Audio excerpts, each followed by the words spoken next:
So we're going to get started here tonight. This is the first in the series. We call this Vision, Purpose, and Excellence, or VPE for short, which is pretty exciting. And I will tell you what, my goal and my intention that Tim and I talked about. Do you see how many people are on here, Tim? Yes. What was that number we were talking about? 25. It was 25. In the last few meetings, there was 13. And I'm like, we want 25. And now there's 26. Wow. Like, Beautiful. how about them apples? And a lot of folks have been doing this thing, and I'm going to share it with all of you, where I don't know if you guys can see this on my board over here. Let's see if I can. No, you can't. Well, it's right there. And so I wrote down 1 through 9. So the number 1 with nothing, 2 with nothing, 3 with nothing, 4 with nothing, right? And then I just put a line next to it. And then I started praying for those blank lines. Who is going to show up on that line? I didn't know yet. But I knew I had space for them. And it's the 5th of the month, and 6 people have jumped onto the lines. Right? Some people just called me that were old clients. They were so old they weren't in the system anymore. How crazy is that? Right? But I'm looking at this list of these people and I'm just thinking, what if we all had the intention at the beginning of the month where we set out a certain amount of lines that were blank, and we prayed for those blank spaces to be filled with a name, with a human being, with a story, and with a relationship. That's what setting goals is like, guys. If you say something, here's the way I used to set goals. I'm going to help as many people as I can. My intention really was to help nobody or everybody. And it just really was whatever, right? I wasn't actually looking for anybody specific. I was looking for everybody or nobody. But when I have a line there that I pray for every day, and then when I meet somebody at the grocery store, I think to myself, I wonder if they're going to be one of them. I wonder if this is going to be number 7. Oh, I hope so. Man, this person seems really neat. Man, I like them. I wonder if I can help them. Right? And to see how it just changes everything. I'm here to serve them. I don't know if they even want help, but I'm just wondering. And so I just send that to you guys as a way. That is just a simple way to set a goal. It's your map for the month. How many people do you want to have? Where do you want to fit? And that's a kind of a sterile way of doing it. But what if you just write down? I know Cassina's been doing that. She's been praying for these people every day, and I trust me on this one. We have a God that knows people's needs better than anyone. And as a practitioner of this system, you have skills that not everyone has. Do you think that if you ask God to connect those dots that he wouldn't? Of course he would. You have a ability and a desire and a heart to help people, and he has people that need help. So you ask him, hey, can you hook us up? Can you hook us up, big Papa? Right? So anyway, so this is kind of as we're getting started. This is kind of the theme of what we're really talking about, and I've been working with Tim. I want to introduce Tim. Many of you know Tim. Tim and I have been working together for, we'll just say 10 years, about that time. And Tim has been, when I first met Tim, I was just like, Tim's heart just sort of, he just led with his heart. He just kind of held it out there and said, here's my heart. He goes, and it was almost just like our hearts just touched, and it was a good thing. It just, I left there going, I'm sure glad my heart touched his hearts, right? And so Tim and I have been talking about the idea of how we come alongside people and what do we really do, and how can we actually develop like a sustainable, amazing, world-shaking, smile-making health coach practices. And so that's what we come up with: vision, purpose, and excellence. And so welcome, Tim. Glad to have you tonight. Thanks, guys. I'm so happy to be here. It occurred to me a couple things that I wanted to share with you tonight, and that is that I was thinking, what are the blocks that people have? Usually there is like, you know, I don't know what to say to people, or I'm afraid there's all kinds of things. So before we do that, let's just hear from you. When you think about engaging or blocking, you know, or talking to people, what stands in your way in your own mind? So, and before we talk, I just wanted to say that this is a real community effort where all of your voices are entirely valued. So don't hesitate or pre-think your words out. But if something has been standing in your way, or you've got blocks in your mind about talking to people or whatever that is, just pop off real quick and just share real fast, like in 10 or 15 seconds, what that is. So be brave and be bold and be completely comfortable, and because we're going to talk about a lot of that stuff. So what would it be? Somebody start.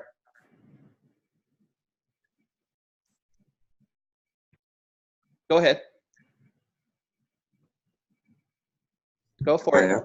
Yeah, go ahead, Kelly. Okay. I think mine was would probably be fear. You know, fear of I don't know, fear of what people think, fear of rejection. It was kind of weird, but this morning, you know, I've been starting to journal the last 2 or 3 days, and I really haven't journaled much before. And I was kind of taking Craig's advice. And you know, praying about people. And I was coming home, not from the lake today, but I was coming home today, and I got a text from a guy that used to be my vice principal at a school, and I thought, man, he's dropped off, you know, 2-3 years ago. I kind of kept reaching out to him periodically, and all of a sudden, then about a week ago, I invited him, or a week or two, invite him up to the lake. I'll take you for a boat ride. Bring your little son, Gunner. I'll let him drive the boat, you know. And was invited him up to the lake. And all of a sudden, I was driving home, and I noticed a text on my phone. He reached out to me. He said, "I'll check with my wife, Rose, and then then he said, I think I might want to start that diet again." And I haven't heard from him in like 2 or 3 years, couple of years. Okay. Yeah, but for me, it's fear, rejection, little bit, I think. But I'm getting better at that, you know. How many people would say they feel the same thing, fear of rejection? Just wave at me. Do you ever have that feeling? Okay, got that. Okay, how many people have a fear that you're going to offend someone? Anybody got that? Wave at me. How about the fear that they're going to think it's one of those things, or you're not good enough, or you're not at your healthy weight, or you don't know all the questions, or all that stuff? You got that stuff? Yes or no? Okay, so we all have that, right? Would you like me to share with you a way to alleviate all of that self-talk in your head? Would you like that? Okay, so a couple things. At the very least, let me just give you a couple little things that I think about when I'm talking to someone. And that is, number one, I want them, the very second they get off the phone or off the Zoom or whatever it is, I want to choreograph what I say to evoke 3 things in their mind. Number one, I'm sorry that conversation is over. That was so good. Number 2, if that person, that added value to my life, that was a very good conversation that added something to my mind, my heart, my life. And number 3, if that person ever wants to talk to me again, I'm going to make sure I answer the phone or get on that Zoom. That's the 3 things I think about. Now, did I think about, I got him as a client, I got him as a coach and all that other stuff? Was I thinking about that? No, I was only thinking, number 1, I want them to be sorry the conversation is over. Number 2, I want them to feel like there was value added to their life. And number 3, I want them to have appreciated it so much that if we ever get a chance to talk again, they're going to immediately respond because they're going to perceive that value. So that's how I choreograph the conversation. So, and another thing too, is if you have no agenda, no rules, and no time limit, and your only thought is to uncover the needs and vacancies in the life of another human being. And once you hear those, you will try to offer something to help a need or a vacancy. Could there be anything possibly that could go wrong in that conversation? Shake your head, yes or no. No, no, nothing could go wrong because your heart is of pure intent. So let me just tell you what we know is true for most of the population. Most of the population has a challenge with their weight or their nutrition. Yes or no? Shake your head. Okay. Most of the population does not wants to make a difference in the lives of other people, but they don't know how. Is that true? Yes, that's true. What about, do people need more resources? Do they need more time? Do they need more energy? Do they need a safe community that can build into them? Do they need a way to grow personally in their life? Do they need to feel like they're important and like they're using their life well? Are all those things true for most of the population? So if that's true, then we know what we have to offer. We can fill multiple needs of their life, but we won't know how until we hear them and listen to them without rules, without a time limit, and without an agenda. Does that make sense? And another thing, here's a thing that I have in my mind. I'm thinking to myself, if we could interview the entire country after Optavia gets known all over the place, right? And if we could say, what do you think of those Optavia coaches? Wouldn't it be great if people said, you know what? Every single one of them I've talked to, they care. They're the real thing. They're not trying to manipulate me. They're not trying to sell me. They're not trying to convince me. They're one of the first people in my life that listened to me, that cared about me. I knew they cared. You know what? And they helped me. And it was so pure and so genuine. Those Optavia people, they rock. Wouldn't you like everybody to say that? Well, it starts with every interaction that we have. So I want to give you just a little idea of how to connect with kindness.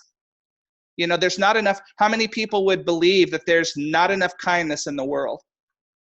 So the first person that I want to talk to you about being kind is yourself. So let me just ask you this question. If I put a loudspeaker on the top of your head that would play every single conversation you had in your head about yourself, and it projected loudly so everybody around you could hear, how many people would be glad that that was on your head? No? No. So how can you, there's a scripture that says, love your neighbor as yourself. It doesn't say, love yourself like you love. I mean, basically the premise of that is that you love yourself first. This is a very, very difficult concept. And how many people would say that you're a little bit embarrassed about the self-talk you have about yourself? I for one, that's me. You got that? So if you're going to be kind to other people, could you start by being kind to yourself? And I'll give you a little story about the stories we make up in our head. Craig, I don't know if this coach is on here tonight, but there was a beautiful, nice coach that was saying that she said, I was at a game night and all the people at the table that I had, I wanted to say something. You know, they needed help. They needed this. And I said, well, what happened? Why didn't you say something? She goes, I froze up. I couldn't talk. I said, why? She said, because I felt like they were going to think I was manipulating them or selling them something, or that I was trying to take advantage of them. I mean, there was that self-talk in her head, right? How many people have had that self-talk? Okay, first of all, I want you to remember the self-talk you have about yourself in your own mind about yourself is one thing, and then the stories you make up. And I said to her, I said, well, that's a good story. And she said, what do you mean a story? And I said, well, do you have any proof of that? And she thought about it and she said, well, no, I don't. I said, so as long as you're going to make up a story, could we make up a good one? And she said, well, sure. How do you do that? And I said, well, let me do it for you. I go right back in your mind to the table of all the people you're at the card and let me make up another story and you follow along with me.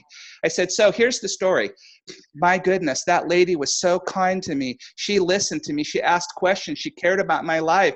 And you know, she found out what was missing. And I felt so compelled to tell her that it was the most marvelous conversation. And I'm so excited because she said she had some solutions for me. And we're going to get together afterwards and talk at some point this coming week. I just feel like I have hope for the first time in my life. And I said, now, were you there at that card table talking to those people? She goes, I was. I go, when I started telling you that story, did it give you ideas of what you could have said? She goes, oh my gosh, my mind's full of all these ideas that I could have said. I said, so here's a little tip.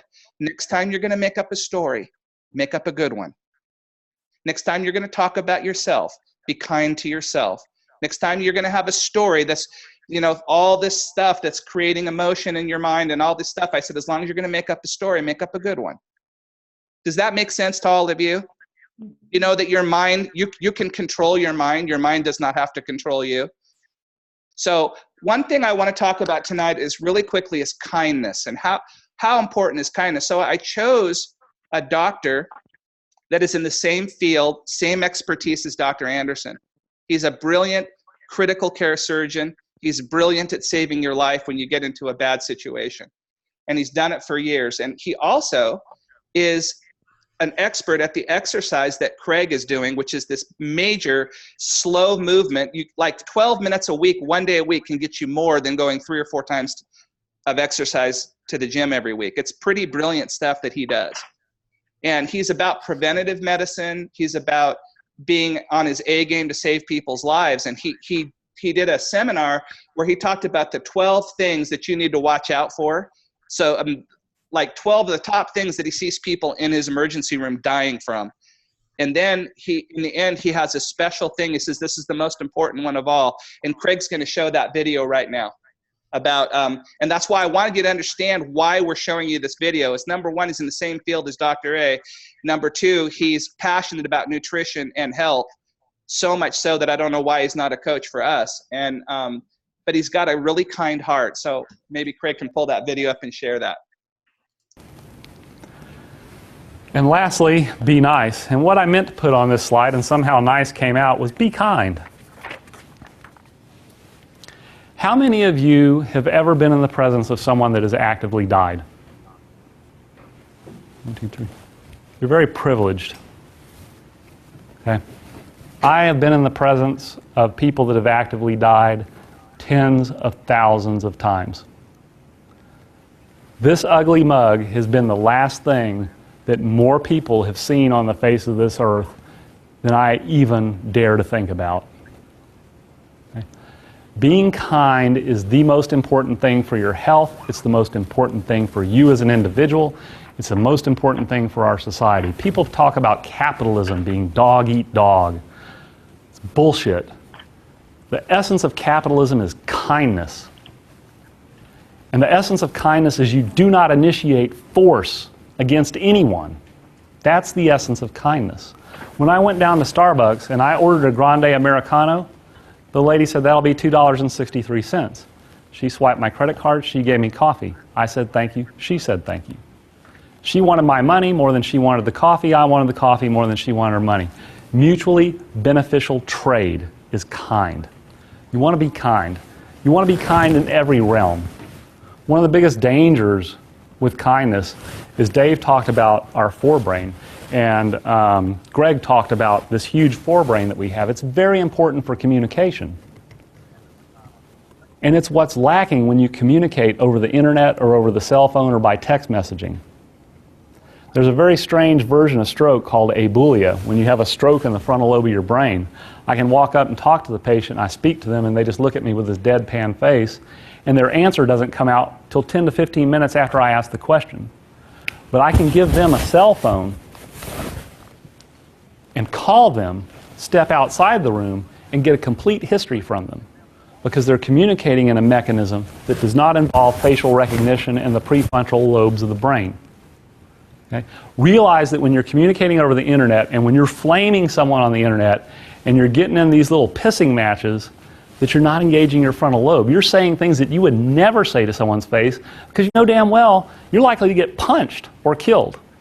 Kindness matters because we all must die. And no matter how you try to extend your life, ultimately, unless we figure something out, which we may well, we all must die. And I'll leave you with the words of Ron Harris, who wrote The End of Faith. And he said this. He said, consider it.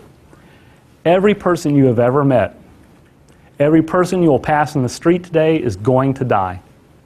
Living long enough, each of us will suffer the loss of friends and family. All are going to lose everything they love in this world. Why would one want to be anything but kind in the meantime? The other thing is, how many of you have had a personal near-death experience? It's a weird thing, isn't it? Because all of a sudden, particularly when you're young, you see this huge life spanning out in front of you. When you have a near-death experience, it's like being a little kid holding a balloon, and the balloon gets away from you. And it's going, and there's nothing you can do about it, and it's over. So being kind is everything, and it's the essence of a civil society and is the essence of capitalism. And that's what I advocate. Kindness, capitalism, free trade, free humans is what will make medicine great again. In the meantime, stay out of the belly of the beast.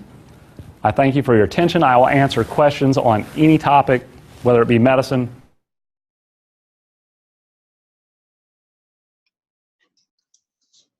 Isn't it interesting that a great surgeon like that is talking about the privilege of being with somebody in their last moments and being kind?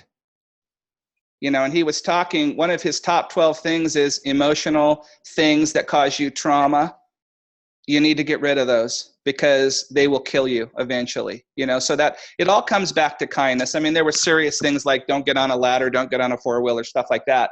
But the essence of what he was talking about is the privilege that we have to be, like this tonight is a privilege to share with you, to talk with you, to be with you, and to help you unlock. So whatever's holding you back. So here's the idea. What if you approached everything with kindness, with no agenda, no rules, and no time limit?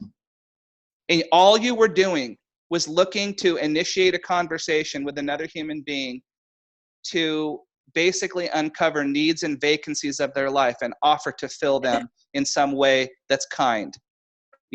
And if you were talking to an elder person, like if you're in the Asian culture, if you speak to a person that's older than you, there's a different terminology. If you speak to a person that's your peer, that's a different terminology. And when you speak to a person younger you, there's a different terminology, and it has to do with respect.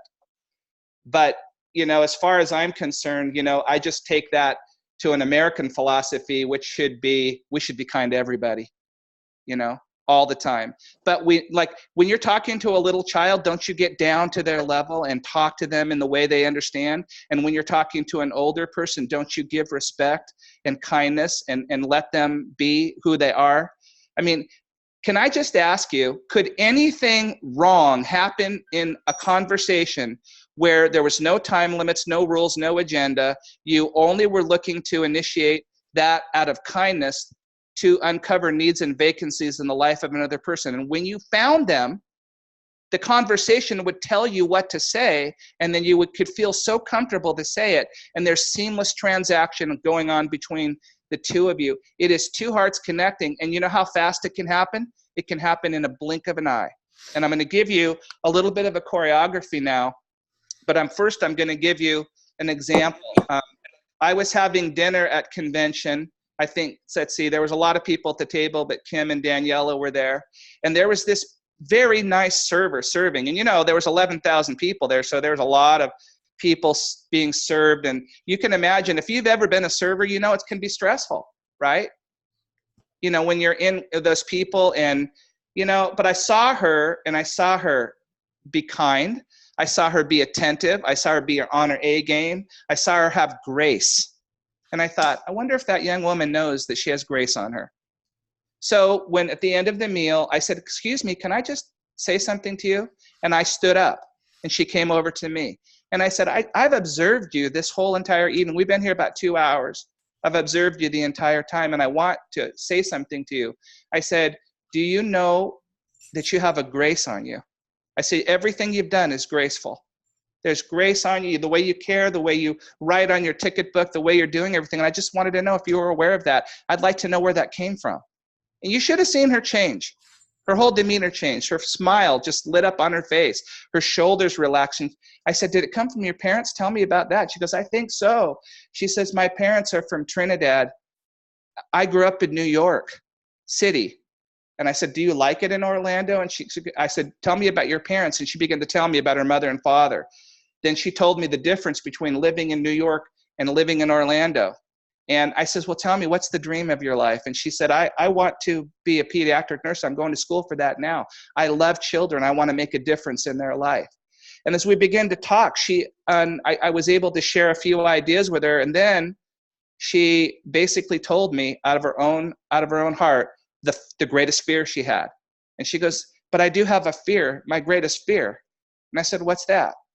And she says, well, I get so attached so easy. What am I going to do when they die? And she just looked into my eyes. Now think about this conversation's been going on 3 minutes. And I know about her life. I know about her mother and father. I know where they came from. I know where she grew up. I knew why she's in Orlando. I knew her passion and where she's going to go. And I know her greatest fear. In 3.5 minutes, I know this.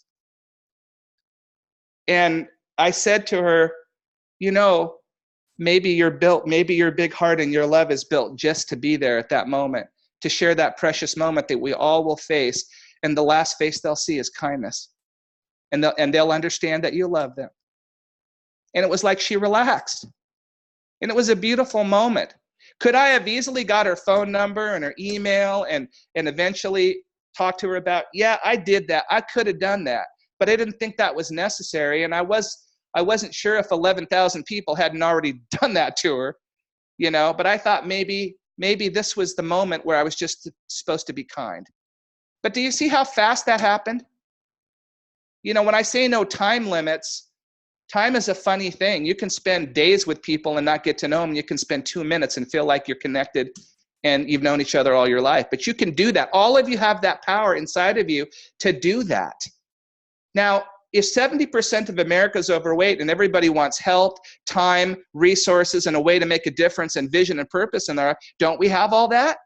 Don't we have all that to offer? How are we going to know how to offer that or which part of that to offer if we don't unlock that moment and show kindness? So let me give you a few easy steps to help you remember a little bit of choreography. Would that be helpful?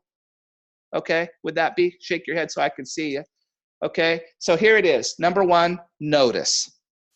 Notice people. Don't you like to be noticed? That's a beautiful shirt you have on today. Craig, you know what? I see you must be an athlete because look at your physique. That's just amazing. You know? Oh, you know, that's a beautiful piece of jewelry. I love jewelry. Tell me about that. Does that have a story? You know? How about this one? Tattoos are an amazing one. Tattoos. Oh my gosh. I've had so many great conversations with people. That must have a story. Tell me about that. Or I'll say something like, you're so kind. Where does that come from? Just notice someone. If it doesn't go past a compliment, that's fine. But the first thing is notice. The second thing, and be genuine in your noticing. Just because I can't hear you, it sounds like you're mad at me. Well, honey, when I raise my voice, it sounds mad. Craig, you can mute that. Don't forget to be kind. Anyway, the one thing I wanted to tell you is that people, you know, it's really interesting. Today I went to Fred Meyer and a lady came out and I helped her get out. She must have been in her 80s, but she had all her groceries so done and she was so put together, you know, but it was a big outing for her. I knew because she was moving slow and I held the door open. You should have seen the look on her face when I did that. Grace on her. And I just said, I'm so happy. How are you today? Oh, I'm good. Thank you so much for holding the door open. Wow, you look lovely. Are you enjoying the sunshine? She goes, yes, I'm going to go out and sit out there in the sun because you know a bus is going to come get me. And I said, I'm so glad. You look like you're all organized. Enjoy your time in the sun. And when I went out of the store, because I was only there 5 minutes, she was still there. And guess what she did? Lit up with a smile and waved at me like that. Do you know that I might be the only person that showed her kindness in the whole day, in the whole week? You know, so think about that. Say the next one is initiate. Okay? Take the initiative. Okay? Be bold and initiate. Okay? The next one is ask a question. People, they have been answering questions their entire life, all their school life, all their life, they've been asking questions. People, if you ask a pretty nice question, the odds are that they're going to answer before they even think about it. You know, so the first one is notice, the second one is initiate, the third one is ask a question. But before we go on to the last three, Craig, you said you had an example. Why don't you share your example? Yeah, there's one example with my son Quincy. He's 26, and you guys all know little Scouty Pie. So Scout's my little 2-year-old granddaughter, right? And she can't talk a whole lot. She does a little bit of sign language, but and of course she's 2, and so she has a lot of things going on and a lot of emotions that she doesn't understand. And sometimes when she's happy she cries, and there's just these fun things that happen with her. And sometimes she gets really frustrated at certain things, or when she's told no or can't have something. And my son Quincy, I was watching him the other day, and man, if you don't have grandkids yet, I recommend get some. They're fantastic, right? He walks over to her, nice and calm, and he kneels down, one knee on the ground. He looks her right in the eyes, and he looks at her and he goes, "Hey, hey, look at me. Let's breathe together. Okay, breathe with me." And he just kind of takes her attention away from the thing, and he just breathes in and out. Just little 2-year-old, she's like, she's breathing with them. And he says, "Now, listen, we have some things that we need to do here. And what you're doing is not acceptable. So you need to say you're sorry." And so this is the sign language for sorry. And so he says, "Sorry. Okay, now give me a hug. I love you." And he hugs her and he loves her. And what I heard Tim saying is when you connect with people, you connect with them at their level. And so he got down with her, he entered into her world, and then he gave her some context for how to handle, and he was teaching her stop, challenge, choose at 2 without all the words and all the stuff, right? And it was just, I just sat there and I watched, and I was just like, wow, it's just fantastic. He was showing kindness to her and helping her to manage her emotions. What a wonderful opportunity for all of us to learn that. That's beautiful, Craig. I Danielle and I have talked before because we're teachers. We've been done a lot of that, and a lot of times when you're working with people, they haven't learned how to manage their emotions. I'm still working on it. I don't know if you all got it down, but helping people understand. And that before we go on to the last 3, that Craig brings up a really good point. How many of you are afraid of objections? Just wave at me. Afraid of them. I don't like them, that's for sure. Okay, so I want you to think about it from a different point of view. If a person is not interested, do they have any objection at all? No. But if they have an objection, it's usually because they want to go down that path, but something is standing in their way. Your job is not to argue with them or go question, objection, and back and forth like that. Your job is to truly listen to what their objection is or what their concern is, and ask yourself this: where's that concern coming from? Is it coming from fear? Is it coming from disappointment? Is it coming from uncertainty? Is it coming from comparative reality, trying to compare one situation with another situation and thinking you got it right? Ask yourself, where are they coming from that objection? And more often than not, you're going to find out that where they're coming from is, I really want to go down that road, but something's standing in my way and I don't know how to get it out of my way. And so a lot of times I'll just gently say, you know what, I think that's valid. That concern is valid. You always want to validate people. You don't want to tell the little child, you're just so silly for being afraid in the dark. That really helps, right? You want to acknowledge it. Acknowledge, you know what? I want you to know that that's a valid concern. I had the same one. Or, I work with many people, they have the same one, so you're not alone on that one. And I did too. Can I share with you how I worked through that? Maybe that would be of help to you. And by the way, I want you to understand, and sometimes the best way to confront something is to confront it truthfully. I'll say something like this. If it's Kim and I'm talking to Kim and Kim has an objection or something, I said, Kim, I just want you to know that your concern is extremely valid. That viewpoint is important. And I'm glad you brought it up. And I felt the same way too. And I want to show you what I learned. If it's okay, I'd like to share with you kind of how I worked through that myself and with many, many other people. Okay, but at the same time, as I'm thinking this through, I'll confront the issue and I'll say something like this. And by the way, Kim, I want you to understand that when we get to the end of this conversation, which I'm very pleased that I'm having with you, I just want you to understand this one thing. I'm not trying to convince you to do the program that I coach to. If it's right for you, you'll see it. But if it moves you towards something that's better for you, you'll see that too. Because I don't think there are any coincidences. I think we're having this conversation for a big reason. So please, there's no pressure. I want you to understand that now. But and I also want to compliment you that you were transparent and tell me the things that are standing in your way. Do you see that process? Is that comfortable? Did I just make her comfortable? Do I have to worry about, man, if I got to say the right thing so I can get her to the health assessment, so I can explain to her and get her on program? I'm not trying to do that. I'm trying to acknowledge her, right? So let me go over these things really quickly. Notice someone, initiate, ask a question. Notice someone. You know, I might notice Daniela. Daniela, I love those pants. I mean, those are so cool. I mean, do you always dress like that? You know, I mean, if you say something honestly to another person, they get it. They'll engage with you. The next thing it would be to initiate. I'm initiating, right? The third thing is ask a question. The fourth thing is listen. What are you listening for? First of all, I want to tell you, you can listen with more than just your ears. Okay? You can listen with your eyes. You can listen with your intuition. You can listen with your heart. They're going to talk to you in more ways than just their language. Listen to the tone they use. How fast are they speaking? Are they accenting anything? If you're seeing them, are they changing body language or physical expression? Are they holding on a point? Are they showing any kind of emotion on any kind of topic?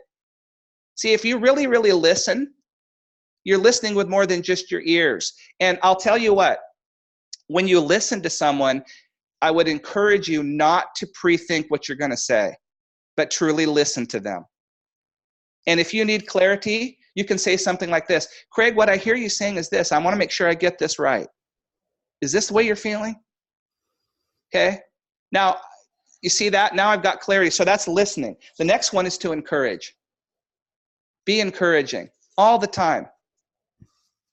You know, it might be something like, you know, if you ask a question in whatever way that you can encourage someone, like I tried to encourage that young woman, that she was graceful, that she had great parents, that, you know, she had a great mission, and, you know, that she could really be in that moment an instrument of love at a critical point that we're all going to face. Wouldn't you like to look up and see love in someone's eyes when you're dying? Don't you want to see somebody there that, you know what, neither one of us can stop this from happening, but at least I can see love in your eyes? Wouldn't you like that? Well, you know what? People are dying every day in some way. They're dying to their dreams. They're dying to their hope. They're dying to what they thought could be. They look in the mirror and they're dying because they can't change it. You know, what if we could be that bright light in that moment for them? And so if you're truly listening, you don't have to worry about what you're going to say, because the conversation is going to tell you what to say, and you'll say it authentically, comfortably. And then you're going to encourage. The next thing is to offer, to make an offer. And the offer could be as simple as this. You know what? I am so thankful that we met today. You know, could we keep in touch? Could we be friends? The offer might be, you know what? I've struggled with many of the same things you have. I think I've got some things that could help you. Maybe we could have a conversation about those at some point. You know, the offer could be anything at all, but make an offer after you've encouraged them. The last thing is to remind you that there's 6 things. Notice somebody, initiate the conversation, ask questions, listen to them with more than just your ears, encourage them, and make an offer. Make an offer to stay connected. Make some sort of an offer to them. And then one thing I want you to understand, that whole transaction between those two human beings, whoever they may be, you and someone else, that's a precious thing, and it wasn't by accident. It wasn't by accident, but you could miss it. You could miss the opportunity. And the last thing is to understand this. Nothing bad can happen when you approach it like that. Nothing. Does that empower you a little bit? Do you see it a little bit differently? And I want you to remember this. I'll tell you this one last story. There's a guy, he's a great writer. His name is Erwin McManus, and he talks about this story of he had his 10-year-old son. He was down in Southern California. They had just a couple hours to be by themselves. He was teaching someplace or doing a book review. I don't know what he was doing, but he was down on the beach with his son, and he noticed a man trying to get up. The man was disabled. He had something wrong with his legs, and he had some crutches or something. He couldn't get up, and he was struggling to get up. And his first instinct was, I need to go help that guy. And then he thought, you know what? I'm a busy guy. Someone else can do that. I need to spend time with my son. He started making excuses for why he wasn't going to go help. And then in that moment, his son tugged on his arm and says, Daddy, I got to go help that guy. And he started to go with him. And in his heart, he felt like something told him, no, you missed your chance. Now it's your son's turn. So he stayed where he was. And here's what happened. His son goes out there and just reaches to the man's arm, tries to help him up, can't do it. The guy falls over, tries to help him again. They both fall over. And guess what happened? In a matter of 15 seconds, there were 20 people around him, helping him up, helping his son, helping the man, putting the stuff in the bag, getting them all situated. And they celebrated this moment together. 20 strangers moved together in unison and got him back on the path and had a moment of joy together. But it all happened because his son took the initiative. And he missed it. And he thought to himself after that, he goes, I wonder how many other opportunities I've missed because I wouldn't take initiative, or I had some excuse going in my head for not to go over there and do that. And he says it was so amazing to see the change in his son and the confidence in his son and how his son's intention rallied all these strangers around in that precious moment. And the whole thing was over in 3 minutes. But what a precious 3 minutes. So don't wait. There are broken hearts out there all around you. There are people dying by increments all around you. And all you have to do is notice, initiate, ask a question, listen, encourage, and make an offer.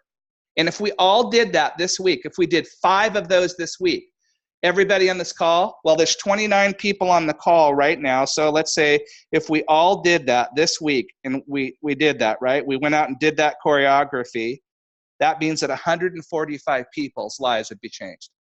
If we only did 5.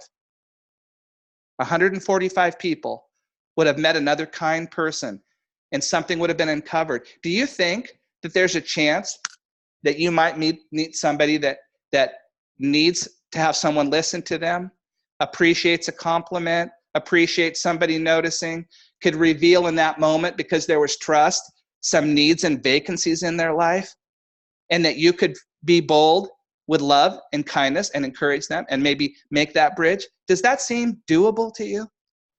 Does that seem uncomfortable? Or does that seem comfortable? So I would love to challenge you this week. I'm going to do it. If you'll do it, I'm going to do at least 5. That's just the assignment for fun. If you want to do extra credit, it's always good to do double. But as you practice this, you'll get so much better. And I know Craig has got some stuff we're going to finish up in a second, but I really would be honored if you would break off of mute and tell me if this has been valuable to you, if you're learning anything, if it's sparking anything, if it's alleviating you of any fears or concepts in your own mind. Would you hop off and just kind of share? Would that be all right? Please. I'll share. Okay. Thank you, Amber. It's funny how you're given this lesson and talking about this, because this is exactly what awakened in me at the convention this year, having that conversation sitting with Craig. And since I've been back, I've had 3 of those conversations, and I have 9 more scheduled. Wow. To have coffee with people and just. Do you feel powerful? Do you feel empowered? Do you feel comfortable with that? Yeah, it's amazing. And it's when you're like that, it's like they're just drawn to you. And they're like, what can I do? We have you an offer. Let's do this. It's just exciting. So I've had 3 conversations, and 2 were like, bam. And the other one was like, it was just a good conversation. Isn't that beautiful? And you know what? I bet you're getting really good at hearing the needs and vacancies in the life of another person. It's so different. There you go. And, and I think that way it's a seamless transaction, right? Whatever happens. So thank you for sharing that, Amber. How about somebody else? You got anything from this, or go ahead and say something. Oh, Carrie, go ahead. Well, I started back kind of going into work today. I teach my new job as a K-5 science teacher. And so when you're talking about the stories you make up about yourself, and so I want to go in this year and make good stories, not, oh my gosh, I'm going to be another wallflower this year, and I'm not vocal like all these other teachers, and I'm the older teacher and they don't respect me, blah, blah, blah. You know, I could go on and on. So that's pretty special. So I'm thinking about all the people who I'm meeting up with this next week, just running into them at the school and saying, oh, hey, how was your summer? You know, and listening all the way around. So, and then to do the same thing with the kids, because once they come, there's sometimes we might be the only person who gives them encouragement or says their name. Yes. And because I could go literally all day feeling invisible at my school by the staff. The kids always love me. Well, maybe not the sixth graders, but you know, it's just amazing. So this lesson was so right on tonight. Thank you. Well, Carrie, I love that. You know, what you're doing is such precious, incredible work. You know, that, you know, if you tilt this, you know, I always used to say that one grain of sand tilts the scale one way or the other. One act of kindness, one way of noticing, one touch, one look can shift a child, can shift a human being. What I would encourage you is, with all the staff, ignore how they are on the outside and speak to the person on the inside. Be kind to them. Notice them. Don't react. Don't use the reaction of them to dictate how you treat them. And you might be surprised by the end of the school year how many I have really thin skin, and so one of the goals a couple years ago was my principal said, you need to have thicker skin. And I went, oh, all right, how do I do that? And I'm like, nope, I'm gonna keep where I am and Yeah. show my heart also. You know what I tell you about that? I don't agree with thicker skin, because thicker skin implies that you're hardened. They're callous. You know, that you're callous. But I tell you what, put about 10 feet of love between you and the other person, and they'll never break that barrier. And you know, I mean, so the thing of it is it's an understanding that we have of people. People are hurting. People are in their own world, and we don't have to be manipulated by that. We can be steady with who we are. And I'm so proud of you for saying to yourself, I'll take that wisdom. I know where he was coming from. He was coming from a place of kindness to try to help me, but he gave me another idea, that I don't have to have a mean, you know, a armor on. I can actually open up my heart wider and be more protected than if I put armor on. Now, there are times when you have to be careful, but not very often. Right. So good job. Somebody else, can you all? Well, yeah. This is Eileen, and Thank you. hi. I went off of video because I was cooking dinner, but I find this valuable because I see Optavia. I would say in the last year, I noticed, like in what you're presenting, is that it's not about the outcome. It's about relationships, and it's about affecting other people's lives in a positive way, where even if you don't make the sale, and I know we get disappointed. I hear it still doesn't change, but it's just the connection with the other person, because sometimes you may be the only person in that life for that moment or that day. So just establishing relationships, and I love the simplicity of the kindness. Be kind to somebody. I love that. Well, you know Thank what, you. Eileen, thank you for sharing that. And one thing I want to tell you about that is it's a compliment when you be bold with a person for the sake of their life. So a lot of times when we're doing stuff, we think if it doesn't happen in that moment, it's over. But most stuff doesn't happen instantly. Most of it takes some time. So the way to remember that is to compliment people with your persistence. I didn't say irritate people with your persistence or bother them, or, you know, it's compliment people with your persistence. Compliment them. by being initiated. And guess what? As they go down the road of their life, I guarantee you there's going to come a time when they're going to want to talk to you about those issues.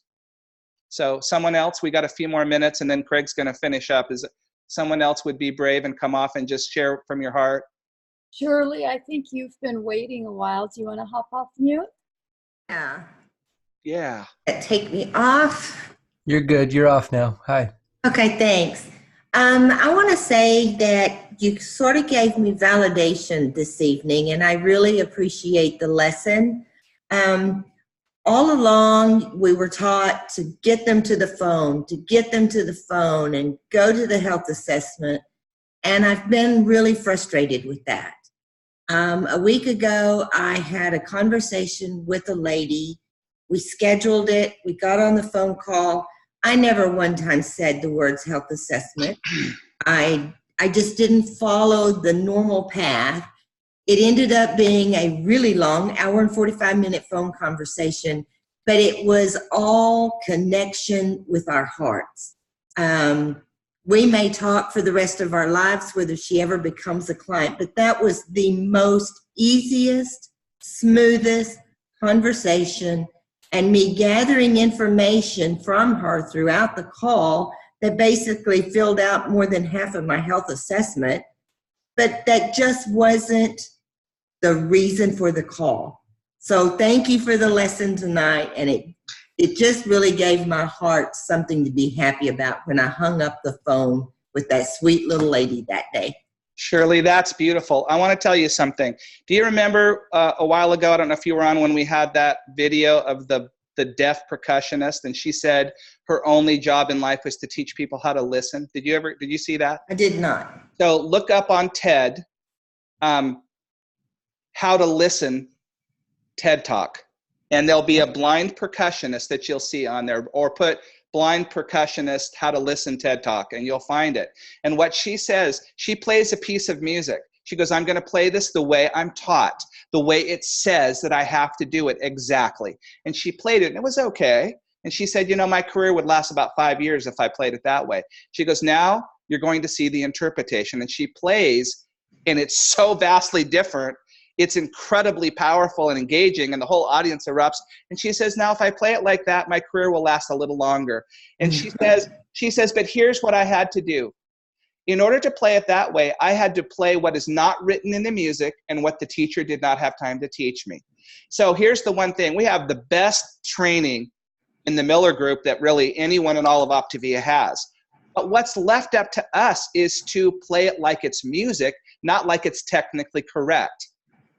Because technically correct music impresses people for about 10 seconds and they get bored because they go, wow, that's really impressive. But what moves people is what's written between the lines. And so what you did was a perfect example of how you took all your knowledge of how to do an assessment, how to move a person to a three-way call, but you did it in an authentic way that they could understand. And that's, we need to stop using words people don't understand and use words that they do understand. And so what you did was really awesome. You crossed a barrier, and what that barrier was, you took the choreography of what you've been taught and you placed love and kindness and your own fingerprint on it, and it was seamless and beautiful and comfortable. And if you start doing that more, so the training is powerful, but if you put your own unique fingerprint on it and understand how to use it, it's like the difference between a chef that follows a recipe and some chef that has a joy to make food that you're going to appreciate. It's a vast difference when you taste that food, right? So good job.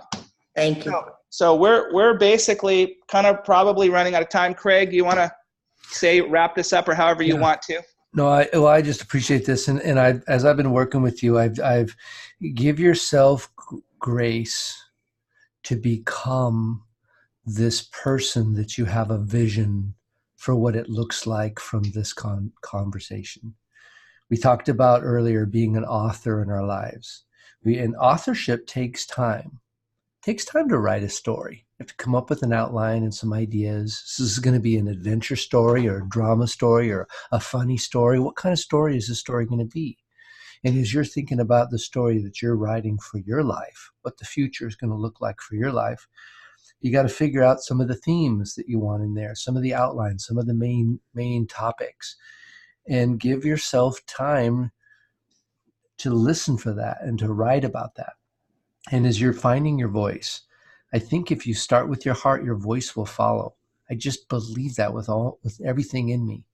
And I've been doing this. I've been listening to Tim. I've been having three-way conversations with many of you with Tim. And we've just been talking about things. And I love Tim's his first convert when he's doing what we call a health assessment.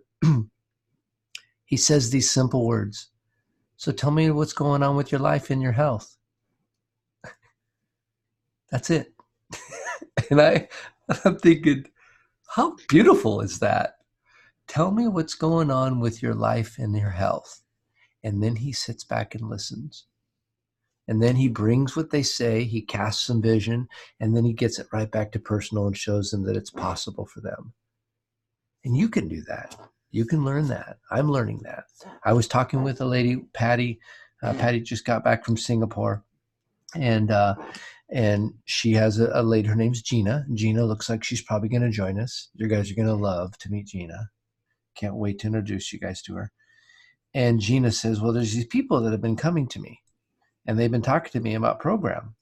And I said, well, that doesn't surprise me.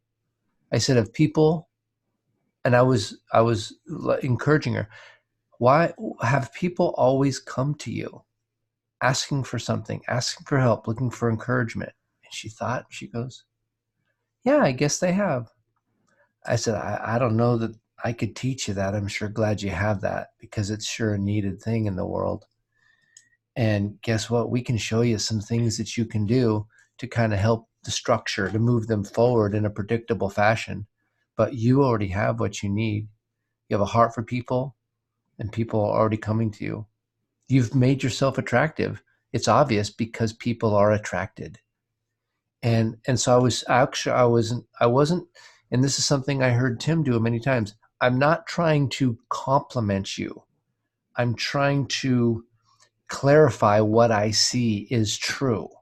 It's different. I'm not trying to flatter them.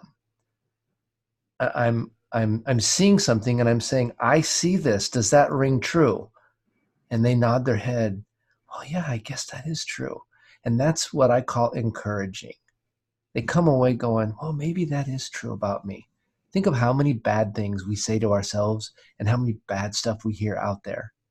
And they come away from that conversation going, wow, I'm better. I'm sure glad I had that conversation. Isn't that what you want? Doesn't that just kind of something inside you just smiles? Doesn't your heart smile when you hear stuff like that? And that's what we get to do, guys. Optavia coaches help hearts smile. That's what we do. We help them beat a little better too, right?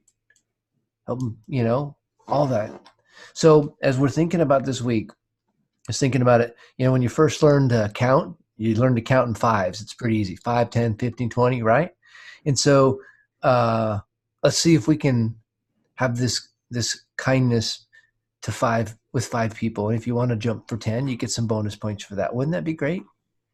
And then we'll come back next week and we'll say, I was intentionally kind to 5 people.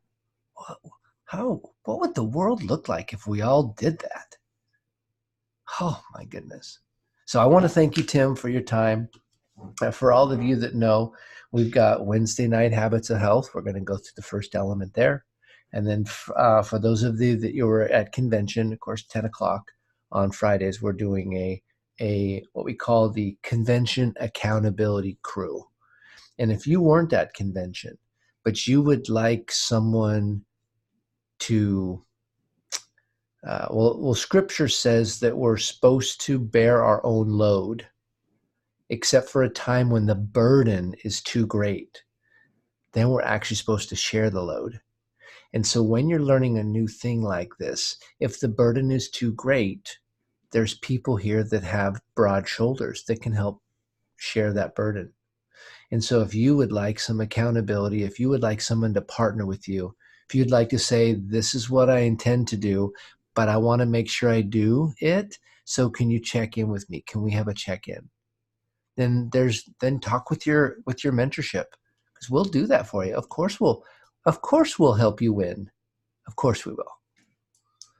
All right, guys. So thanks for joining me tonight, and we will look forward to next time. Thank you so much, Tim, for Thanks, your time. Jose. Thank the rest of you guys. Thank you Take care, guys, everybody. all of you.